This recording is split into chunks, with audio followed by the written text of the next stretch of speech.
Surf's up, guys. It's Mauisnake here for SkinClub. We're going to be looking at what is an era in my definition, mostly versus Thorin's definition, okay? The reason I compare mine to Thorin's is because Thorin did coin the term era in Counter-Strike, and I slightly disagree with some of his criteria, but the reason this discussion obviously comes up is the fact that at the most recent Austin Major, we obviously had this discussion leading into the grand finals for whether Vitality was going to be in an era. I will say that I do think that they are already in an era, and so I'm going to be kind of defending that point while also looking at Thorin's definition. So if you haven't seen Thorin's video regarding this, in 2019, around the time after Liquid lost the Berlin Major to Astralis, going in as the biggest favorites of all time, Thorin actually made a defense for Liquid that we were in their era. The unfortunate thing about that is really Liquid won absolutely nothing after that, really. I mean they kind of fell off completely.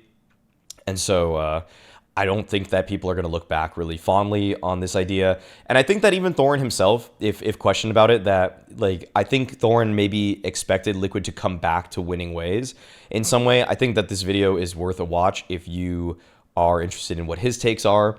But overall, I'll summarize it right now. I mean, he had just like a handful of ideas here, that one of which was that he wanted it to be the same 5 players, and I mostly agree with this. I feel like if you have like a stand-in situation and you're still winning titles, I think that you can make a case.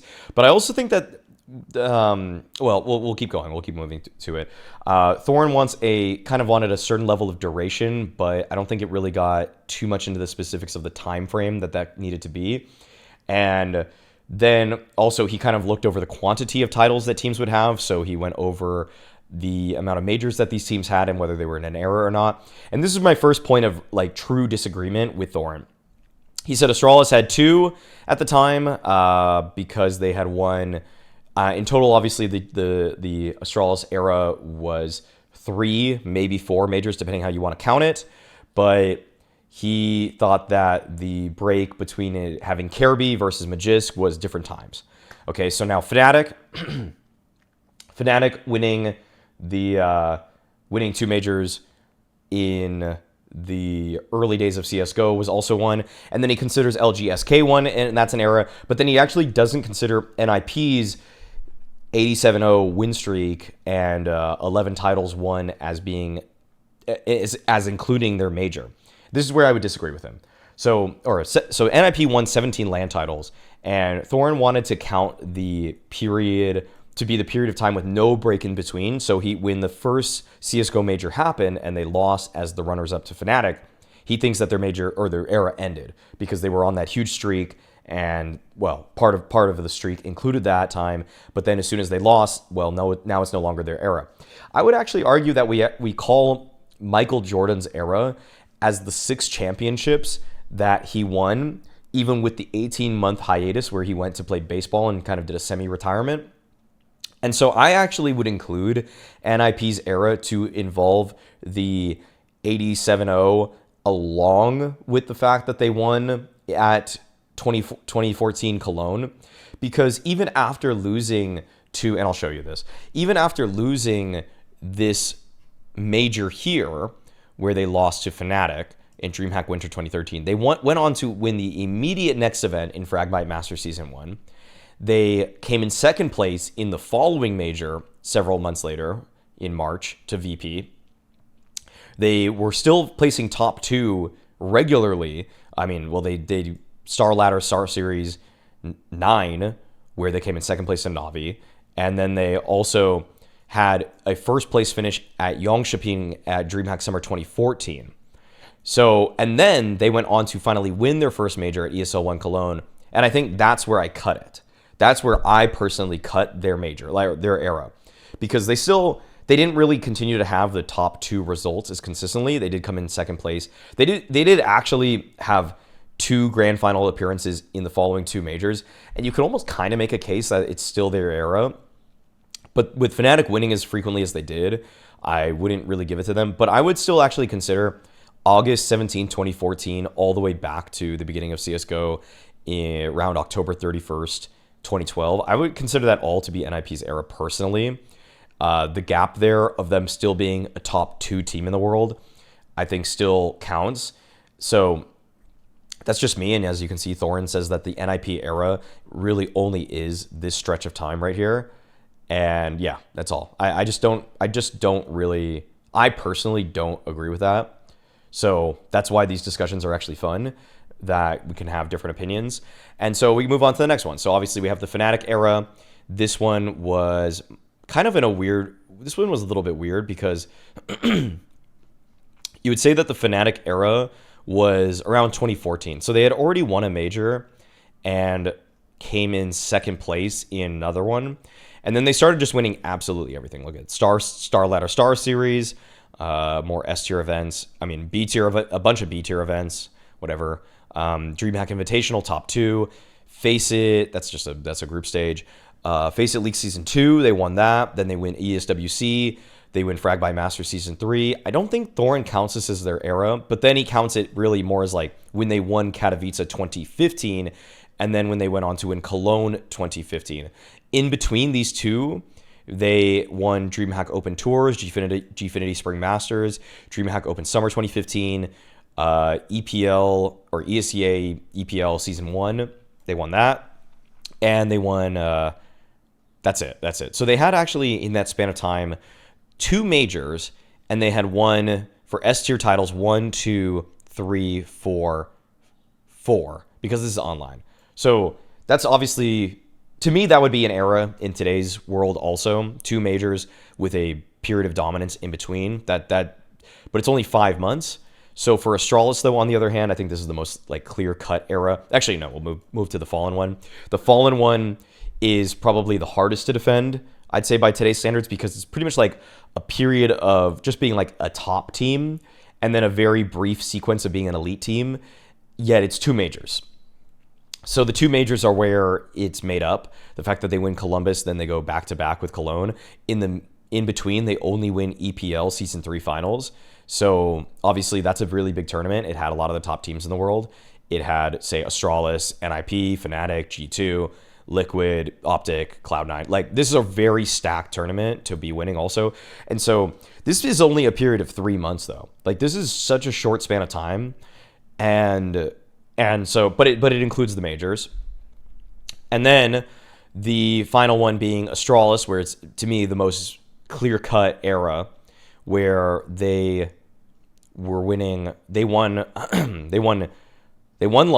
They won London in 2018. Then they won 1, 2, 3 S tier trophies in between, and then they won Katowice. So that would have already qualified, and that's in a period of 6 months already. But then not only do they do that, they go on to win actually no other S tier tournaments in this period of time, but then they go on to win the Berlin Major. So they win 3 majors back to back to back. And I'm going to just say this. For eras, in my eyes, majors always create exceptions to the rule. They create the break between NIP actually having their 87-0, big LAN win streak, and then their major.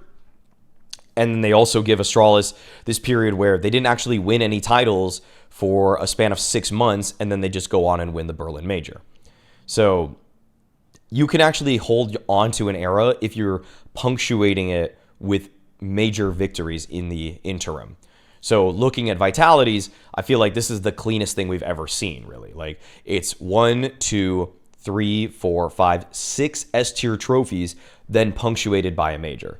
We're already in, and this is over the course of 4 months. Okay, it's only 1 major so far, but if we're going to be giving a few teams, like, if we're going to be giving NIP an era, this is almost surely an era in my eyes. The other teams have more majors, and so I feel like people might be a little bit hesitant, but if I were to create a criteria, the extended period of dominance and how dominant that period is where Vitality has actually now put themselves in the conversation here. I think that it's also, I think that Thorin's discussion also sort of involved the innovation of a team. And it's kind of, this is a more nebulous concept, a little more subjective. But I feel like if you're going to talk about innovation, I've talked about the apexification of strategies. And this to me is something that's more about the eye test. You could use Skybox Edge if you really want to. That Vitality are changing strategies almost every single round and can play such a variety of styles and just on a dime change from rush to slow play to mid-round execute. And they do all so flawlessly that it's kind of the well-roundedness, which I feel like is the most... Like, Astralis had their very slow, burn-the-clock style of just, like, stretching the round out, making the perfect mid-late round call. LGSK would take map control, they would slot players into deep advanced positions, and then they would try to like reconvene for a bomb site split. And then for Fnatic, that was almost like 5 superstars defaulting and then coming up with some way to put a method to the madness. And then NIP, I feel like they actually were just kind of the first team that had decent strategies along with Very Games. I know people probably didn't look back at these ones as much, but like they were using the Wall of Smokes compared to like Very Games was the team that was first using Wall of Smokes on Nuke, for example. But then NIP would just kind of take that not too long after, and like Freiburg and Fifth-Florin are just throwing tons of good flashes for everybody in those games. Like a lot of Forest's entries were predicated on, and Exist's entries, for example, were actually predicated on Freiburg and Fifth-Florin just throwing good nade sets. And then they had an all-star, superstar lurker at the end of the round.